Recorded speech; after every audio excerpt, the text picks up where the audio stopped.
Hi friends, welcome back to my YouTube channel.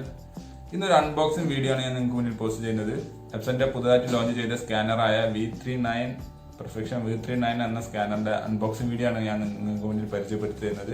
will channel subscribe to channel subscribe to the bell button and videos and notification on your phone. Video share video.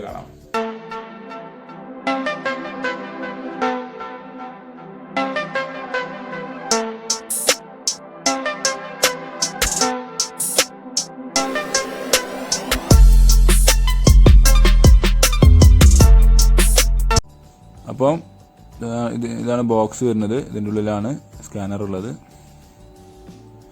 Okay, ഇവിടെ എഴുതിയിട്ടുണ്ട് Epson perfection V39 എന്ന് എഴുതിയിട്ടുണ്ട്. ഒരു സൈഡിൽ ഇതിൻ്റെ സ്പെസിഫിക്കേഷനും കാര്യങ്ങളൊക്കെയാണ്. ഈ സൈഡിൽ ഇതിൻ്റെ കോമ്പാറ്റബിൾ ഓപ്പറേറ്റിംഗ് സിസ്റ്റം ആണ് എഴുതിയിട്ടുള്ളത്. വിൻഡോസ് വിസ്റ്റയിൽ സപ്പോർട്ട് ചെയ്യും, 7 സപ്പോർട്ട് ചെയ്യും, 8.1 10 XP സപ്പോർട്ട് ചെയ്യും. കുഴപ്പമൊന്നുമില്ല, പഴയ വെർഷനുകളൊക്കെ സപ്പോർട്ട് ചെയ്യുന്നതാണ് OSൻ്റെ.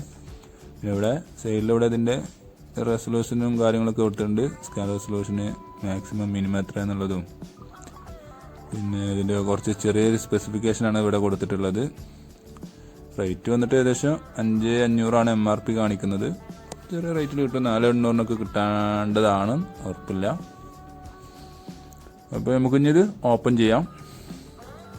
ടോപ്പ് ഓപ്പൺ ചെയ്യണം.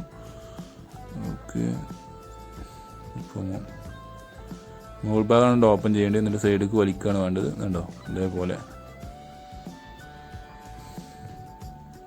ഇതതിൻ്റെ USB കേബിൾ, USB പവർ തന്നെയാണ് വരുന്നത്. ഈ കേബിൾ കൂടെയാണ് ഡാറ്റ സെൻഡും റിസീവും പോരാത്ത പവറും വരുന്നത്. ഇത് ഇവിടെ തന്നെയാണ്.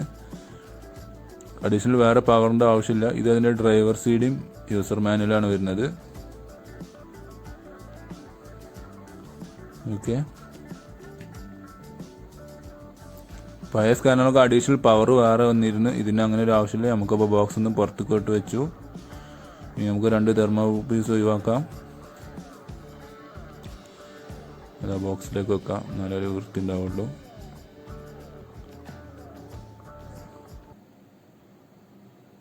ഓക്കെ, അപ്പോൾ 2 തെർമോ പീസ് ഒഴിവാക്കി. ഇനി കവറിൽ നിന്നും സ്കാനർ പുറത്തോട്ട് എടുക്കാം.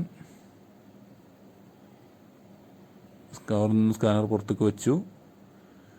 ഇനി ഇതിൽ ചെറിയ 1-2 ബ്ലൂ ടാപ്പ് സ്റ്റിക്കറുകളുണ്ട്, അത് റിമൂവ് ചെയ്യണം. ഇതുണ്ട്, അതിൻ്റെ ബാക്കിലാണ് USB കൊടുക്കാനുള്ള ഓപ്ഷന് കണക്ട് ചെയ്യാനുള്ള കണക്ടർ ഉള്ളത്, പോർട്ടുള്ളത്. ഇനി നമുക്കതിൻ്റെ ബ്ലൂ ടാപ്പുകൾ റിമൂവ് ചെയ്യാം. ഉണ്ടല്ലേ, ഈ ഡോർമ് നമുക്ക് ഉപയോഗിക്കുന്ന സമയത്ത് ഈ ഡോർമ് നമ്മൾ കൈ വെക്കരുത് കേട്ടോ. കാരണം എന്താ വെച്ച് കഴിഞ്ഞാൽ ആ പോർഷന് വാറണ്ടി ഇല്ലാത്തതാണ്. അതിന് എന്തെങ്കിലും അടയാളം എന്തെങ്കിലും ആയി കഴിഞ്ഞ് കഴിഞ്ഞാൽ പിന്നെ അത് നമ്മൾ സ്കാൻ ചെയ്യുന്ന മാറ്ററിലൊക്കെ ഉണ്ടാവും. വാറണ്ടിയിൽ മാറ്റി തരാൻ ചാൻസ് കമ്മിയാണ്. പ്രത്യേകം ശ്രദ്ധിക്കുക.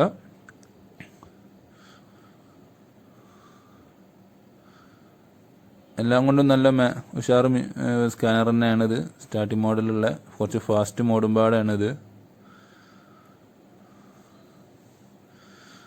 അപ്പോൾ ഇത് അതിൻ്റെ ഫ്രണ്ട് പാനൽ ബട്ടൺസുകൾ ഇവിടെയാണ് വരുന്നത്. സ്കാൻ ചെയ്യാനുള്ളതും ഓട്ടോ സ്കാനിങ് നടത്താനുള്ളതും 1-2 ഫീച്ചറുള്ള ബട്ടണുകളാണിത്.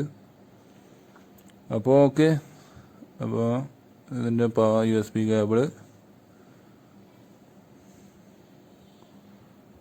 മൊബൈലിന് വരുന്നൊക്കെ ടൈപ്പ് കണക്ടറാണ്. ചാർജറിനൊക്കെ വരുന്ന മൊബൈലിലെ ചാർജറിന് വരുന്നൊക്കെ ടൈപ്പ് USB കേബിളാണ് ഇതിന് വരുന്നത്. അല്ല, പ്രിൻ്ററിൻ്റെ USB കേബിളല്ല.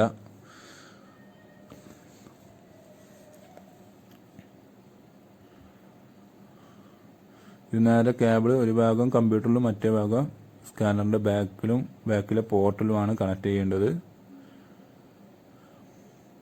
അപ്പോൾ ഓക്കെ, എൻജോയ്.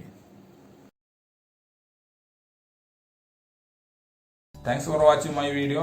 ഇഷ്ടപ്പെട്ടെന്ന് വിചാരിക്കുന്നു. അപ്പോൾ സബ്സ്ക്രൈബ് ചെയ്യാൻ മറക്കരുത്, ലൈക്ക് അടിക്കണം. എന്തെങ്കിലും സംശയം ഉണ്ടെങ്കിൽ താഴെ കമൻറ്റ് ബോക്സിൽ കമൻറ്റ് ചെയ്യണം, അല്ലെങ്കിൽ നേരിട്ട് എന്നെ വിളിക്കുകയോ ചെയ്യാം. ഞാൻ സപ്പോർട്ട് തരുന്നതാണ്. അപ്പോൾ ഓക്കെ, ബൈ.